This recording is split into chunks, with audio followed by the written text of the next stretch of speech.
నా రాజకీయం ఏంటో చూపిస్తాం. నా రాజకీయం చాలామందికి దగ్గర నుండి చూసిన వాళ్ళకి తెలుసు.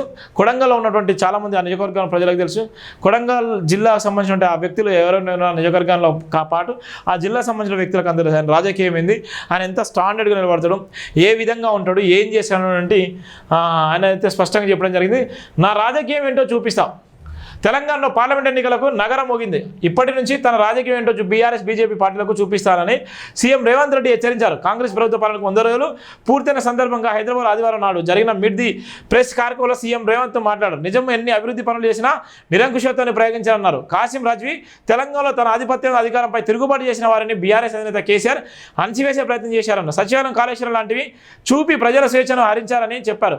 తమ ప్రభుత్వాన్ని కూలుస్తామని బీఆర్ఎస్ బీజేపీ నేతలు పదే పదే అంటున్నారని చెప్పారు. వాళ్ళు ప్రభుత్వాన్ని పడగొడుతుంటే చూస్తూ ఊరుకుంటామని ప్రశ్నించారు. కుక్కగాడుకు చెప్పు దెబ్బ అని పెద్దలు చెప్పారన్నారు. తమ జోలికి వస్తే కొట్టకుండా ఊరుకుంటామా అన్నారు. ఎన్నికల కోడ్ వచ్చింది కాబట్టి ఇక నుంచి ఎన్నికల రూపం చూపిస్తామన్నారు. ఈ రోజు నుంచి తాను రాజకీయ ప్రారంభించాలని చెప్పారు. పార్టీ రాష్ట్ర అధ్యక్షుడిగా తన పనిని ప్రారంభించాలని తెలిపారు. కాసేపట్లో మీరు పెద్ద వార్త వింటారన్నారు. తమ పార్టీలోకి గేట్లు తెరిచామని పొద్దున్న ఒక గేటు తెరిచి మొత్తం గేట్లు ఇంకా తెరవలేదు.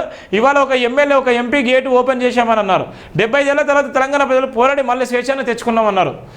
కేసీఆర్ నయా నిజంలా వ్యవహరించాలని అన్నారు. నిజాం విధానాల్లో నకలను కేసీఆర్ రాష్ట్రాన్ని అమలు చేశారని మండిపడ్డారు. అందుకే ప్రజలు కేసీఆర్ విధానాలను వ్యతిరేకించి ప్రజాప్రభుత్వాన్ని తెచ్చుకున్నారన్నారు. 100 రోజుల్లో ప్రజాప్రభుత్వంలో ప్రజలకు స్వేచ్ఛను అందించామని తెలిపారు. 6 గ్యారంటీలు అమలు చేస్తూ ముందుకెళ్తున్నామని చెప్పారు. ఇన్నాళ్ళు కవులు కళాకారులు కేసీఆర్ తన గడిలో బంధించాలని ధ్వజమెత్తారు. దొరగారి కేసీఆర్ భుజక్తీకాలను సాగించాలని తెలంగాణ సంస్కృతి చరిత్రపై దాడి చేశారన్నారు. తప్పులకు కారణమైన వారిని ఉపేక్షించాలి అని సీఎం రేవంత్ రెడ్డి హెచ్చరించినటువంటి సందర్భం కూడా మనం చూస్తున్నాం. ఏది ఏమైనప్పటికీ ఏం జరుగుతున్నటువంటి